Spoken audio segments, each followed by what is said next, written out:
السلام عليكم ورحمة الله تعالى وبركاته. الحمد لله رب العالمين والعاقبة للمتقين والصلاة والسلام على رسول الكريم. أما بعد فقد قال الله تعالى في القرآن الكريم وفي الفرقان المجيد بعد أعوذ بالله من الشيطان الرجيم بسم الله الرحمن الرحيم يسألونك عن الخمر والميسر قل فيهما اسم وكبير ومنافع للناس واسمهما أكبر من نفعهما. قال نبينا صلى الله عليه وسلم عن ابن عمر رضي الله عنه قال كل مسكر خمر وكل مسكر حرام. رواه المسلم. பேரும் புகழ்ச்சியும் ஏக இறைவனான அல்லாஹ் சுப்ஹானஹு வ தஆலாவுக்கே எல்லா புகழும் உரித்தாகட்டுமாக. மேலும் கண்மணி நாயகம் ஸல்லல்லாஹு அலைஹி வஸல்லம் அவர்களின் மீதும் அவர்களின் அடிச்சுவட்டை அடிபெறாமல் அப்படியே பின்பற்றி வாழ்ந்த உத்தம சத்திய சஹாபாக்கள், தாபீன்கள், இன்னும் இந்த மஜ்லிஸிலே அமர்ந்திருக்கக்கூடிய உங்களின் மீதும் என்னின் மீதும் அல்லாஹ்வினுடைய சாந்தியும் சமாதானமும் என்றென்றும் நின்று நிலவட்டுமாக. ஆமீன். கண்ணியமிக்க அல்லாஹ்வின் நல்லடியார்களே, அல்லாஹ் சுப்ஹானஹு வ தஆலா மனித இனத்தை இந்த உலகத்தில் படைத்ததற்கான நோக்கம் அவனை முழுமையாக கட்டுப்பட வேண்டும் என்பதற்காகவும் அவனுடைய கலாம் ஷரீஃபை குர்ஆனை முழுமையாக பின்பற்ற வேண்டும் என்பதற்காக தான் அல்லாஹ் சுப்ஹானஹு வ தஆலா இந்த மனித படைப்பை படைத்தான். அல்லாஹ் சுப்ஹானஹு வ தஆலா தன்னுடைய திருமறையாம் அருள்மறையில் எண்ணற்ற விஷயங்களை கூறியிருக்கிறான். அல்லாஹ் சுப்ஹானஹு வ தஆலா அதில் ஆண் பெண் எப்படி இருக்க வேண்டும் என்பதையும் ஒரு செடி கொடி எப்படி இருக்குது என்பதை எல்லா விஷயத்தையும் அல்லாஹ் சுப்ஹானஹு வ தஆலா தன்னுடைய திருமறையில் கூறியிருக்கிறான். அதிலும் குறிப்பாக கியாமத் நாளை பற்றி கூறியிருக்கிறான். கியாமத் நாள் எப்பொழுது வரும் என்பது அல்லாஹ்வுக்கு மாத்திரமே தெரியும். ஆனால் அதனுடைய அடையாளங்களில் சிலரை நபிகள் நாயகம் ஸல்லல்லாஹு அலைஹி வஸல்லம் அவர்கள் மூலம் நமக்கு தெரிவித்துள்ளார். ஒரு மழை வரப்போகிறது என்றால் அதற்கு முன்னால் மேகமூட்டமாக காணப்படும் அல்லவா? அதே போன்று அடையாளங்களை நபிகள் நாயகம் ஸல்லல்லாஹு அலைஹி வஸல்லம் அவர்கள் நமக்கு சொல்லி தந்திருக்கிறார்கள். கியாமத் நாளில் அடையாளங்களில் ஒன்று மது அதிகமாகுதல், போதை பொருட்கள் அதிகமாகுதல் என்பதை பற்றி இப்போது நாம் கண்கூடாக பார்க்கிறோமா இல்லையா? அல்லாஹ்வின் நல்லடியார்களே, எத்தனை இடத்தில் மது கடைகள் இருக்கிறது, போதை பொருட்கள் எல்லாம் அசால்ட்டாக ஆகிவிட்டது. பள்ளி குழந்தைகளின் கையில் போதை பொருள், காலேஜ் கல்லூரி படிக்கக்கூடிய மாணவர்களின் கையில் போதை பொருளாக இவ்வளவு நமக்கு மத்தியில் போதை பொருள்களை அதிகமாக பரவி கிடைக்கின்றதை நாம் அனைவரும் கருத்தில் கொள்ள வேண்டும். அல்லாஹ்வின் நல்லடியார்களே, இவ்வளவு பெருகுவதற்கான காரணம் என்னவென்று கேட்டால், ஒரு ஊரில் ஒரு தவறு நடக்கிறது. அதாவது இந்த விஷயத்தை செய்தால் இந்த ஊரில் தவறு ஏற்படும் என்று நமக்கு தெரிந்தது என்று சொன்னால் அதை தடுக்க வேண்டிய பொறுப்பு யாருக்கு இருக்கிறது? அந்த ஊரினுடைய தலைவர் அல்லது அந்த ஊரினுடைய ஒரு முக்கியமான அந்தஸ்துக்குரியவர்களாக இருக்கிறது. அதே போன்றுதான் ஒரு நாட்டிற்கு இந்த விஷயத்தின் மூலம் பாதிப்பு இருக்கிறது என்று சொன்னால் அதை தடுக்க வேண்டிய பொறுப்பு அரசாங்கத்திற்கு இருக்கிறது. ஆனால் அப்படிப்பட்ட அரசாங்கமே இந்த மது கடைக்கு ஒரு சப்போர்ட்டாகவும் ஒரு உறுதுணையாகவும் இருக்கிறது என்று சொல்லும் போதுதான் நாம் இங்கே வெட்கப்படக்கூடிய விஷயமாக இருந்து கொண்டிருக்கிறது. அரசாங்கமே இதை எடுத்து நடத்துகிறது என்று சொன்னால் இதில் என்ன இருக்கிறது? நாம் சற்று சிந்தித்து பார்க்க வேண்டும். அல்லாஹ்வின் நல்லடியார்களே, போன வருடம் சென்ற வருடம் கணக்கின்படி பார்த்தோம் என்று சொன்னால் 2024 இருந்து 2025க்குள் மதுக்கடையில் எவ்வளவு ரூபாய் லாபம் என்று நாம் பார்த்தோம் என்று சொன்னால் 48,344 கோடி ரூபாய் போன வருடம் மட்டும் மது விற்று லாபம் பெற்றிருக்கிறது இந்த அரசாங்கம். அதற்கு முன்னால் வருடம் 2023 to 2024 பார்த்தால் 37,324 கோடி ரூபாய் லாபம் பெற்றிருக்கிறது. இடையில் அந்த ஒரு வருடத்திற்கும் மற்றொரு வருடத்திற்கும் மத்தியில் எவ்வளவு ரூபாய் லாபம் எவ்வளவு ஏறி இருக்கிறது என்று சொன்னால் 11,020 கோடி ரூபாய் லாபம் பெற்றிருக்கிறது. இதற்கு இந்த அளவு பெருக்கத்திற்கான காரணம் இந்த தமிழ்நாட்டில் இருக்கக்கூடிய குடிமகன்கள் அதிகமானதுதான். குடிமகன்கள் என்றால் சிட்டிசன்ஷிப், அந்த குடியுரிமை பெற்ற குடிமகன்கள் அல்ல, குடிக்கின்ற மகன்கள் அதிகமானதன் காரணமாக தான் இந்த அளவிற்கு மதுபானங்களும் டாஸ்மாக் கடைகளும் அதிகமானதன் காரணம் என்று வரலாறு ஆய்வாளர்கள் கூறியிருக்கின்றார்கள்.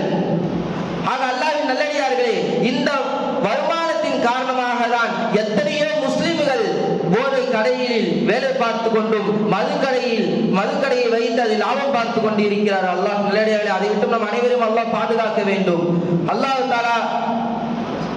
தாலா இந்த மதுக்களை குடிக்க வைப்பவனையும் குடிக்கிறவனையும் ஊற்றி கொடுப்பவனையும் அதை சுமக்க சொல்லி ஏவுவனையும் அதை ஊற்றி கொடுக்க சொல்லி ஏவுவனையும் இவை அனைவரையும் அவர்கள் மீது அல்லாஹ்வின் சாபம் உண்டாகட்டும் என்று நபிகள் நாயகம் ஸல்லல்லாஹு அலைஹி வஸல்லம் அவர்கள் கூறியிருக்கிறார்கள். அபூதாவூத் கிதாபிலே வருகிறது. இதில் சில அறிவாளிகள் புரிந்து கொள்வது என்னவென்று கேட்டால், போதைனா அந்த சரக்கு மட்டும் தானே, அது மட்டும் தானே பிரச்சனை, நான் அதெல்லாம் போறது கிடையாது, நான் பார்க்க போடுறேன், அதனால இதனால எனக்கு எந்த ஒரு பிரச்சனை வராது என்று சொல்கிறார்கள்.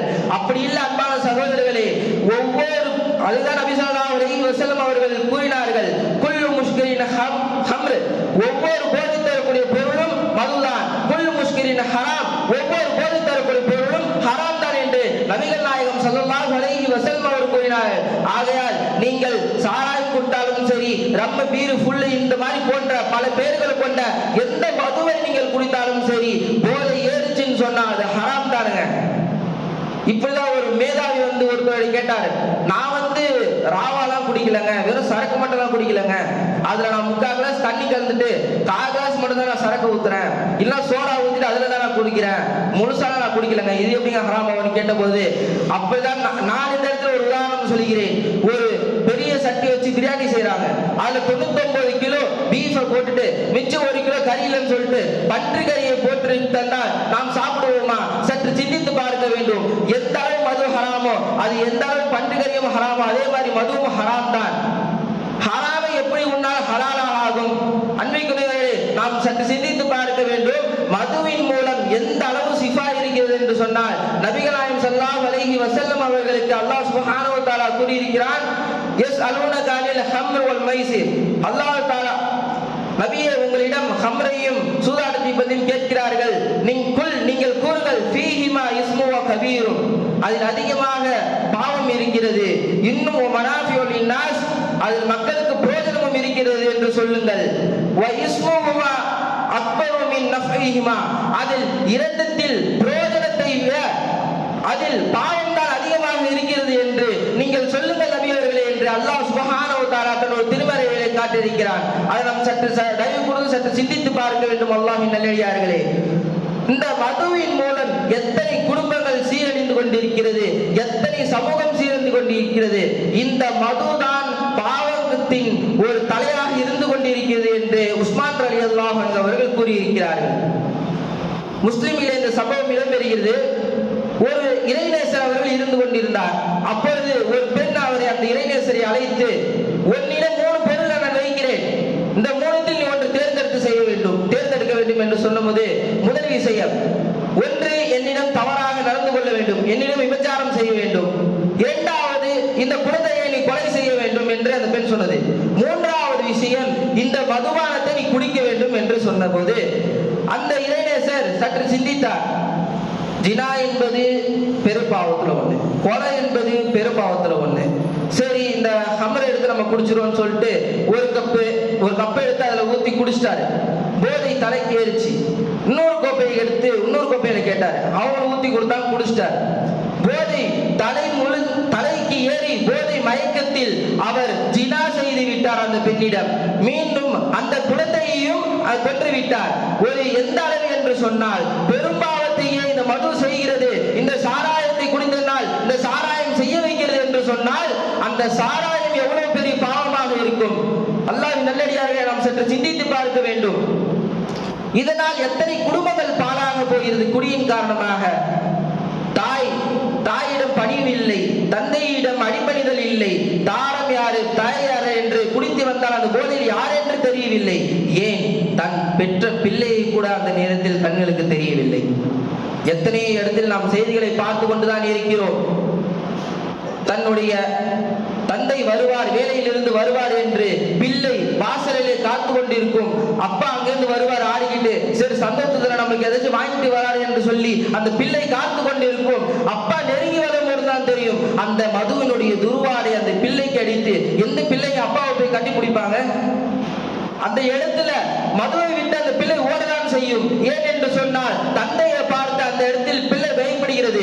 எந்த அளவு என்று சொன்னால், இது ஒரு மிருகத்தன்மையோட மோசம் இருக்கிறது. மிருகம் கூட தன்னுடைய பிள்ளைகளுக்கு அது ஆசபாசங்களை ஊட்டி செல்கின்றன. ஆனால் அதைவிட மிக மோசமானவராக இருந்து கொண்டிருக்கிறார்கள். ஆக அல்லாஹ்வின் நல்லடியார்களே, இந்த மதுவை நாம் ஒழிப்போம், சமூகத்தையும் இந்த குடும்பத்தையும் பாதுகாப்போம். அல்லாஹ் கூறியபடி இந்த மதுவை ஒழித்து புதிய சமுதாயத்தை உருவாக்கிட அல்லாஹ் வல்லர்வான் நம் அனைவருக்கும் தந்தருள் புரிவானாக. வாஹிரு தாவானா அல்ஹம்துலில்லாஹி ரப்பில் ஆலமீன். அஸ்ஸலாமு அலைக்கும் வரஹ்மத்துல்லாஹி தஆலா வபரகாத்துஹு.